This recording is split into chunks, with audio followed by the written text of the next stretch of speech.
And Allah subhanahu wa ta'ala says in Surah Al-Imran, chapter number 3, verse number 54, وَمَكَرُوا وَمَكَرَ اللَّهُ وَاللَّهُ خَيْرُ الْمَاكِرِينَ. They plan and plot. Allah too plans, and Allah is the best of planners. Allah subhanahu wa ta'ala promises us in no less than 3 different places. In Surah Tawbah chapter number 9 verse number 33, Surah Fatah chapter number 48 verse number 28, and Surah Saf chapter number 61 verse number 9, هُوَ الَّذِي أَرْسَلَ رَسُولَهُ بِالْهُدَى وَدِينِ الْحَقِّ لِيُظْهِرَهُ عَلَى الدِّينِ كُلِّهِ. It is Allah who has sent down His messenger with the religion of truth, so that it will supersede over all the other religions, over all the other isms, whether it be Christianism, Judaism, Hinduism, secularism, socialism, communism, atheism, any ism.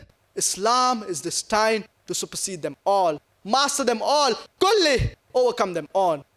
And Allah subhanahu wa ta'ala says, وَلَوْ كَرِهَ الْمُشْرِكُونَ. How much ever the mushriks, they did not like it. And with a different ending in Surah Fatah, chapter number 48, verse number 28, وَكَفَى بِاللَّهِ شَهِيدًا. And enough is Allah as a witness. Allah subhanahu wa ta'ala does not require you and me, the rubbish that we are, to make His deen prevail. Allah subhanahu wa ta'ala is giving us an opportunity to make hay while the sun is shining. He is giving us an opportunity to do a prophet's job and to earn a prophet's reward.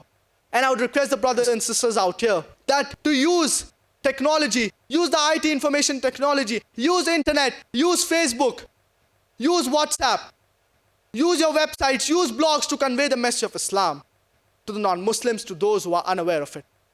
And Allah subhanahu wa ta'ala says in the glorious Quran, in Surah Isra chapter number 17, verse number 81, وَقُلْ جَاءَ الْحَقُّ وَزَاقَ الْبَاطِلِ إِنَّ الْبَاطِلَ كَانَ زَهُوقًا. When truth is hurled against falsehood, falsehood perishes. For falsehood is by its nature bound to perish. I would like to end my talk with a quotation of Dr. Adam Pearson.